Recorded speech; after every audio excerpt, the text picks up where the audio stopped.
Hello বাগান প্রেমী ইউটিউবাসী, আপনারা যেখান থেকে আজকে আমার ভিডিওটি দেখছেন, আপনাদের সবাইকে বিলেতের বাগান বাড়ির আরেকটি ব্র্যান্ড নিউ ভিডিওতে স্বাগত জানাচ্ছি। আর আজকে হচ্ছে মে মাসের 4 তারিখ। আপনাদেরকে নিয়ে এসেছি আমার গ্রিন হাউসের ভিতরে।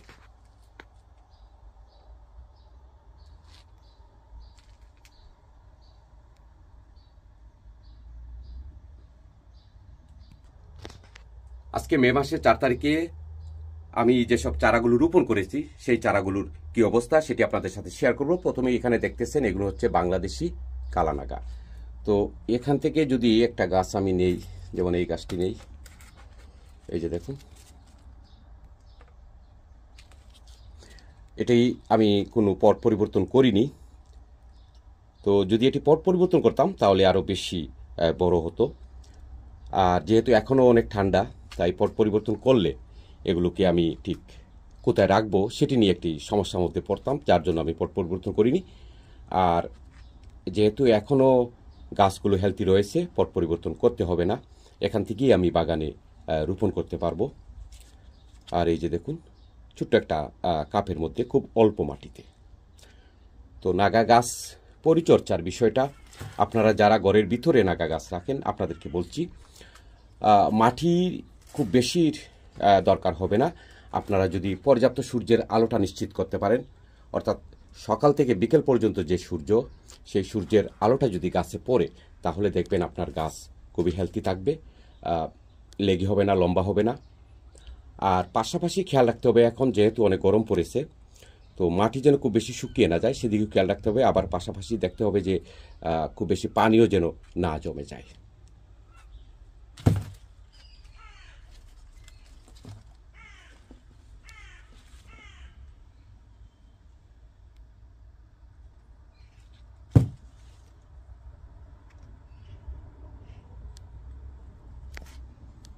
তারপরে এখানে যেগুলো দেখতেছেন এগুলো আরেকটা ভ্যারাইটি।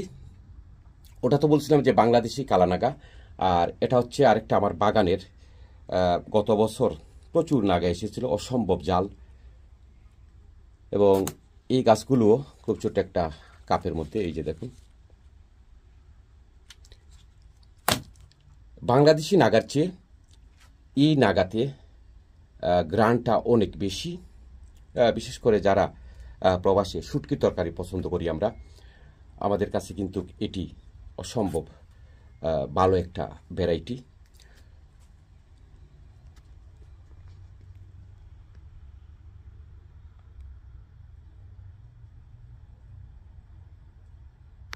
তারপরে ওখানে যেগুলো দেখতেছেন এগুলো হচ্ছে বাংলাদেশি ক্ষীরা। তো এই গাছগুলো অসম্ভব হেলদি, এই যে দেখুন। এখন পর্যন্ত এই গাছগুলোতে আমি কোনো সাপোর্ট দিচ্ছি না, সাপোর্টের দরকার হচ্ছে না। একটু যদি এই জায়গায় রাখি, আপনাদেরকে একটু দেখাই যদি, এই যে দেখুন।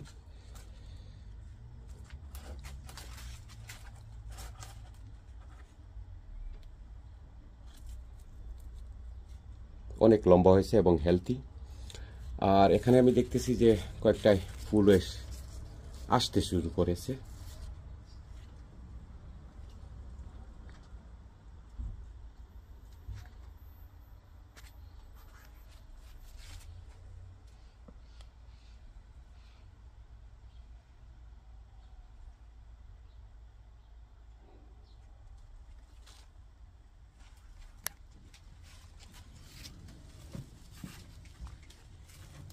এই গাছগুলো আসলে খুব ছোট ছিল, তো যখন আমি এগুলোকে গ্রিন হাউসে নিয়ে আসি তারপরেই কিন্তু গাছগুলো অনেক দ্রুত সময়ে বড় হয়েছে।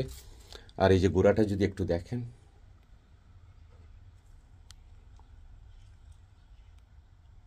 এরকম ক্ষীরা গাছে আসলে সাপোর্টের দরকার হয়, কিন্তু এগুলো এতই শক্ত আর এতই হেলদি যে এগুলোকে এখনও কোনো সাপোর্টের দরকার হচ্ছে না।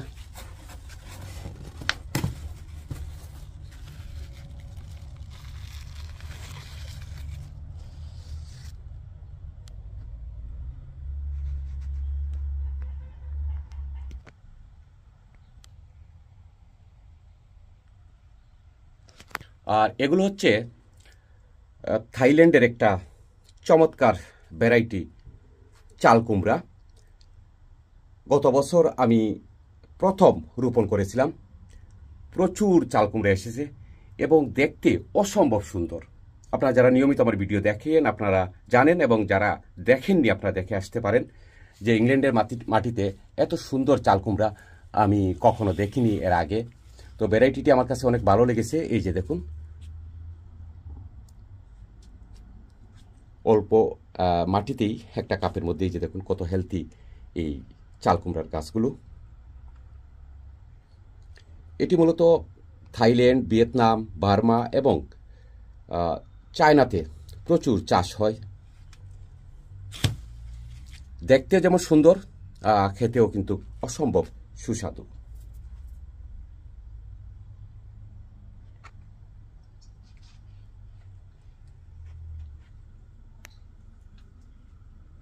তারপরে এখানে যে বেগুনের চারাগুলো দেখতেছেন এগুলো হচ্ছে গ্রিন লতা বেগুন।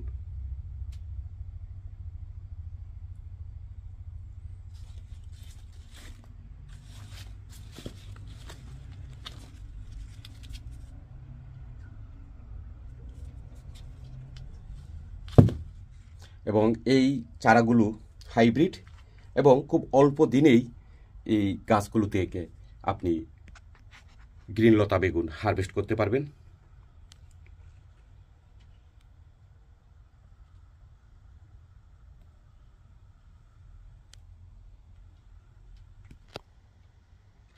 আর এখানে যে মরিচের চারাগুলো দেখতেছেন এগুলো হচ্ছে ডরসেট নাগা। শুধু ইংল্যান্ডে না, সারা পৃথিবীতেই অসম্ভব জনপ্রিয় একটা নাগা মরিচের ভ্যারাইটি, যেটি হচ্ছে ডরসেট নাগা, অনেক পপুলার।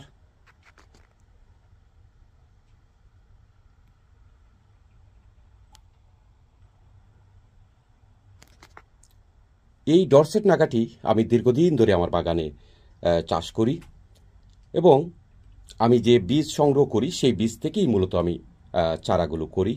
তো যদি দেখেন এটি কিন্তু অলরেডি আমি 1G করেছি। এই যে ছোট্ট একটা গাছ যদি দেখেন, 1G করার পরে শাখাগুলো যদি একটু দেখেন, এই যে দেখেন কি পরিমাণ শাখা এসেছে, এবং এটি 1G করা একটা গাছ। পাশাপাশি সম্ভবত এই গাছটিও আমার 1G করা। আপনি গাছের গোড়ার দিকে যদি তাকান তাহলে বুঝতে পারবেন যে এই গাছটি 1G করা কিনা। যেমন ধরেন এই গাছটি কিন্তু এখনও আমি 1G করিনি, যার ফলে এটা দেখেন আর যেটা 1G করা সেটা দেখেন, এই যে দেখেন কতটুকু পার্থক্য। সবজি গাছগুলো যদি আমরা 1G 2G করি তাহলে দ্রুত সময়েই আমরা কিন্তু গাছ থেকে ফসল পাবো। বিশেষ করে শীত প্রধান দেশে আমরা যারা সামার গার্ডেন করি, আমাদের সামারটা খুব অল্প দিনের, অতএব আমরা অল্প দিনে আশা করি গাছ থেকে সবজি হারভেস্ট করব। তো আপনারা জানেন যে যে কোনো ধরনের সবজি কিন্তু মূল গাছটিতে আসে না, আসে তার যে শাখাগুলো সেখান থেকে। তো এটি যেহেতু 1G করা, এটা খুব দ্রুত সময়ে এই শাখাগুলো বড় হবে, তারপর সেখান থেকে ফলন আসবে।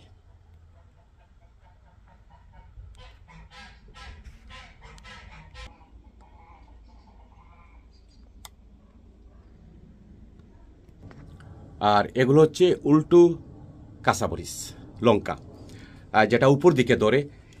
এই মরিচটি কিন্তু অনেকটা নাগা মরিচের কাছাকাছি জাল, এবং অসম্ভব সুন্দর লাগে যখন বাগানে এই মরিচের গাছগুলোতে আমরা মরিচ দেখতে পাই। এটি হচ্ছে উল্টো কাঁচামরিচ, কালো।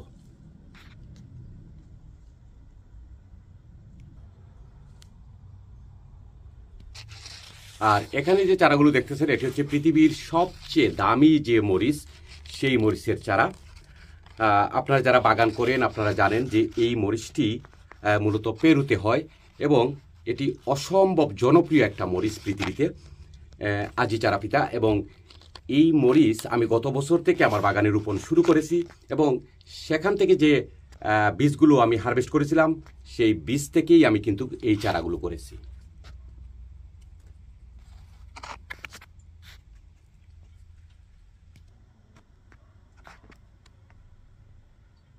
এই যে এখন দেখব আপনাদেরকে সাথে নিয়েই আমি এখানে আমার এই যে সিসিংরার চারাগুলো রোপণ করেছিলাম। আজকে দেখেন এই মে মাসে 4 তারিখে কত বিশাল এই সিসিংরার গাছগুলো হয়েছে। এবং আমি ঠিক উপরে দেখছি এই যে এখানে আমি দেখতেছি যে এই যে কলি আসছে, এখানে কলি আছে। তারপর ওই যে এখানে কলি আছে, এই যে দেখেন। আর এই যে পাতাগুলো দেখুন অনেক হেলদি। তারপর এই যে দেখেন, এখানে মাত্র 4টা গাছ। তো এটি অনেক লম্বা হয়ে গেছে এই চিচিংটার গাছগুলো।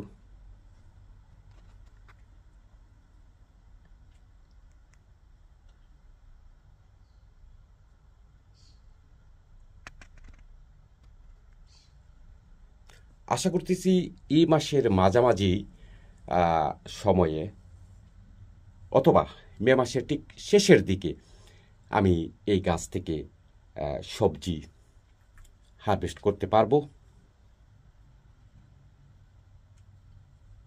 তারপরে ওখানে যে দেখতেছেন এগুলো হচ্ছে নলডুগ। নলডুগটাও যখন রোপণ করি তখন আপনাদের সাথে শেয়ার করেছিলাম। দেখতেছেন যে এখানে আমি এই যে এখানে দেখলাম যে ফুল আসতেছে নলডুগের, এই যে দেখুন।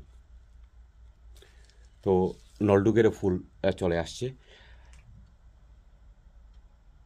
আর এটি অলরেডি কিন্তু আমি 1G করেছি, যার ফলে গাছগুলো আমি নিয়ন্ত্রণে রাখতে পেরেছি। যদি আমি এই নলডুগ গাছগুলোকে 1G না করতাম তাহলে হয়তো ওই যে একদম উপরে চলে যেত।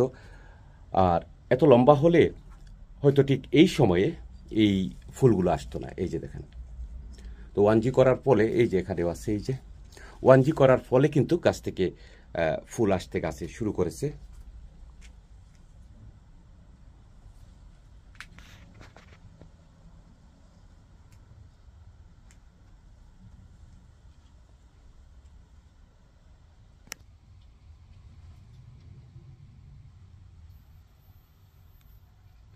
আর এখানে যেগুলো দেখতেছেন এগুলো হচ্ছে বাঁশডুগি। এগুলো বিশাল আকারের ডুগি হয়ে থাকে। আর এগুলো হচ্ছে লতা বেগুনের চারা। এগুলো আমি অলরেডি ফাইনাল যে জায়গাটা সেই জায়গায় আমি রোপণ করেছি।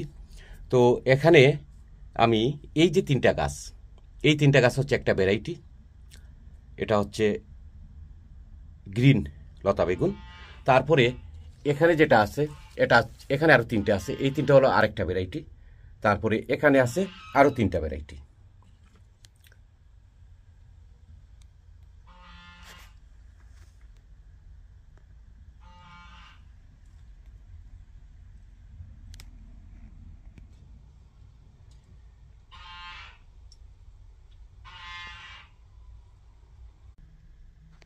এখানে যে 3টা চারা দেখতেছেন এই 3টা হচ্ছে দুন্দল। এই 3টি দুন্দলের চারা। আর দুন্দলটি আমি প্রথম চাষ করতেছি এই ইংল্যান্ডের মাটিতে। সিলেট অঞ্চলে সম্ভবত এটাকে ফুরল এরকম কিছু একটা বলেন, তবে এটি হচ্ছে আপনারা সবাই যেটা বলেন যে দুন্দল।